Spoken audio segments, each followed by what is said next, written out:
نحن عرفنا باب الجنة وهو الباب العالي الواسع، هو مرضاة عظيم المنة وهو المعطي وهو المانع. نحن عرفنا باب الجنة وهو الباب العالي الواسع، هو مرضاة عظيم المنة. ان الحمد للہ وحدہ والصلاۃ والسلام علی من لا نبی بعد وبعد. محترم سامعین و ناظرین حضرات، اللہ تبارک و تعالی نے یوم اول سے کچھ مہینوں کی فضیلت بیان کی ہے اور پہلے ہی دن سے ان کو اس فضیلت پہ برقرار رکھا ہے. مثلا قرآن مجید میں اللہ تعالی ارشاد فرماتے ہیں ان عدت الشہور عند اللہ 12 شہرا فی کتاب اللہ. اللہ کی کتاب کے اندر 12 مہینے ہیں سال کی مکمل تعداد، اور ان 12 میں سے 4 مہینے حرمت والے ہیں. وہ کون سے ہیں؟ 3 متوالیات، 3 پے در پے ہیں، مثلا ذوالقعدہ، ذوالحجہ اور محرم اور رجب. یہ 4 مہینے گویا کہ جب سے آسمان اور زمین بنا تب سے ان مہینوں کو فضیلت ملی ہے، بقیہ 12 مہینوں پر. رجب کو بھی اسی دن سے ہی فضیلت ملی ہوئی ہے. آج ہم رجب مہینے سے گزر رہے ہیں، لیکن افسوس یہ ہے کہ کوئی مہینہ ایسا نہیں جس کے اندر کوئی نہ کوئی بدعات نہ گھڑ لی گئی ہوں.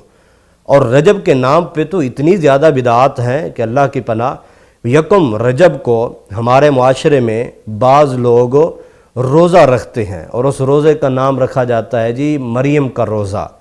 اسی طرح یکم رجب کے بعد پہلی جمعرات کو صلاۃ رغائب اور صلاۃ الفیہ کے نام سے نماز پڑھی جاتی ہے. صلاۃ الفیہ کا کیا معنی؟ 1000 رکعت. یہ پہلی جمعرات کو رجب کی. اسی طرح یکم رجب کو ہمارے معاشرے کے اندر درود لکھی پڑھا جاتا ہے، اور اسی طرح دعائے مریم پڑھی جاتی ہے، درود ہزاری پڑھا جاتا ہے یکم رجب کو. جبکہ یہ ساری خرافات ہیں، کہیں قرآن و سنت میں ان کا کہیں بھی کوئی تذکرہ نہیں ملتا. اسی طرح 15 رجب کو بھی روزہ رکھا جاتا ہے، اور اس روزے کا نام ام داود کے نام سے پکارا جاتا ہے. حیرانگی ہوتی ہے کہ یہ چیزیں لائی کہاں سے جاتی ہیں.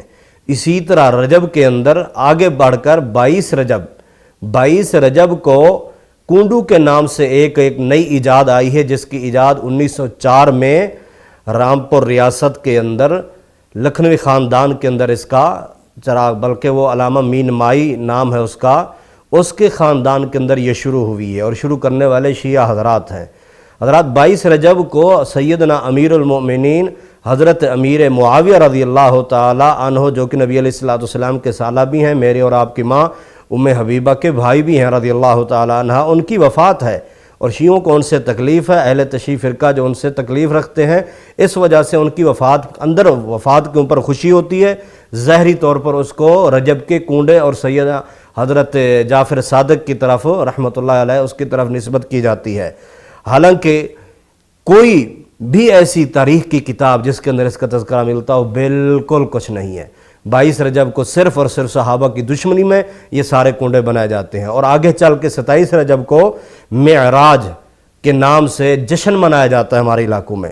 جبکہ آپ احادیث کی ساری کتابیں اٹھائیں، تاریخ اٹھائیں، رجب کے اندر نبی علیہ السلام سے معراج کر جانا یہ کہیں ثابت ہی نہیں ہے.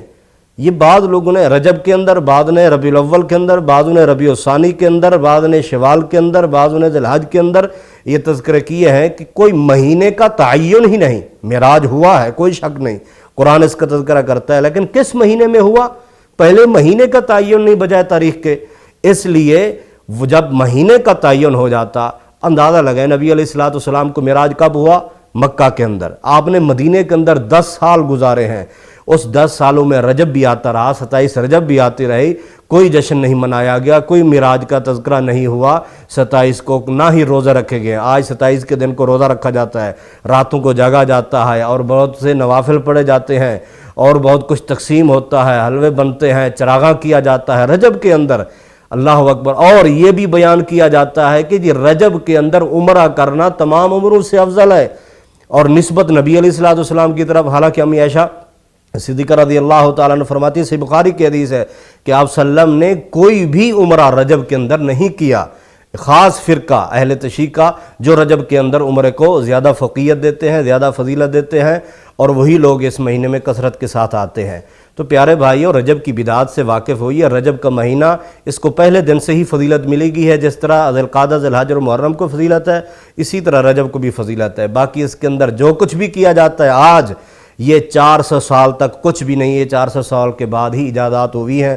اللہ ہمیں قرآن و سنت سمجھنے کے بعد عمل کی توفیق نصیب فرمائے۔ وما علیہ الا البلاغ۔ باب الجنة وهو الباب العالي الواسع، هو مرضاة عظيم المنة، وهو المعطي وهو المانع. نحن عرفنا باب الجنة وهو الباب العالي الواسع، هو مرضاة عظيم